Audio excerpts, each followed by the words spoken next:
everyone. It's Debra Poneman, founder of Yes to Success, where we share knowledge and tools for you to live your ultimate life. Ageless, anti-aging for your brain, body, and future, and the Awake Method, because it's time for all of us to wake up.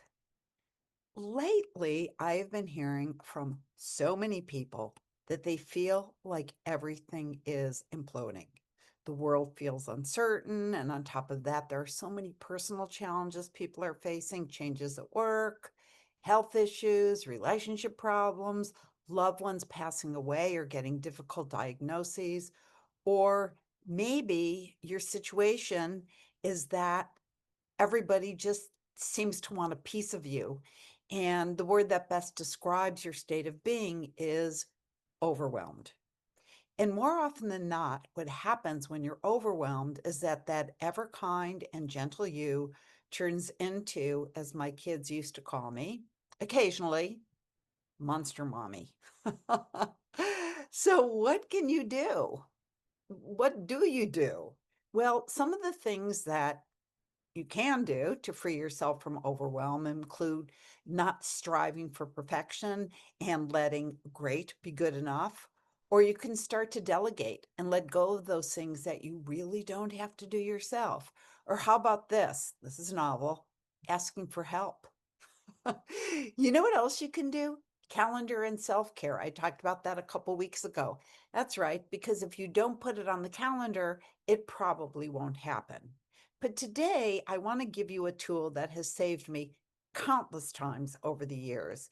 It's deceptively simple, yet really deeply profound. Here it is. When you're about to do something that could lead you to more overwhelm, pause and ask yourself, why am I doing this?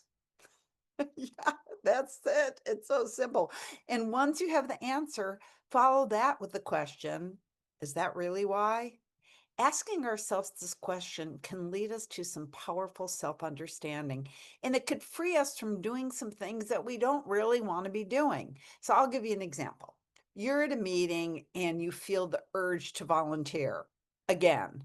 So, you ask yourself, why am I volunteering to organize the block party? And the answer might be because I'm great at organizing parties. Then you ask yourself, is that really why? And a deeper truth emerges. Well, actually, I don't trust anyone else will do it as well as I can. Suddenly you realize you're about to sign up for overwhelm again. Sign up for it unnecessarily. Or maybe you're rewriting a report for the fourth time and you ask, why am I rewriting this again? The answer might come because I want to be excellent. And then the next question is that really why? And the truth comes out because I want my boss's approval.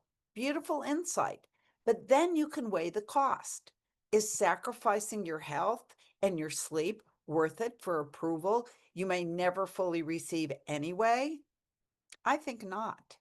I used to use this technique when my children were little. I know that I've shared before that I took a 21-year break from my speaking and seminar career to be home with my kids. But I also had a home-based business where, when the kids were young, and I did a lot of nonprofit work.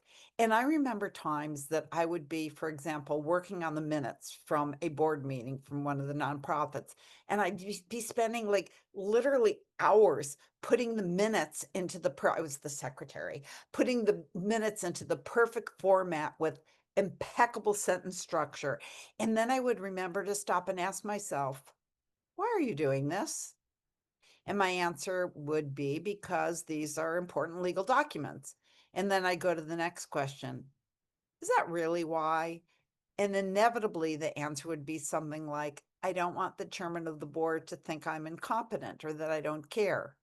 And when I'd ask myself, is it really worth it taking time away from being with the kids to make these minutes that no one is going to look at anyway to make them perfect? And the answer was always no, but only 100% of the time.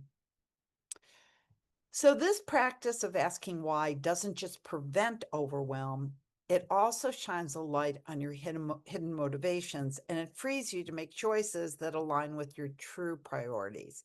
It helps you distinguish between what's genuinely important and what's driven by fear or ego or the need for approval.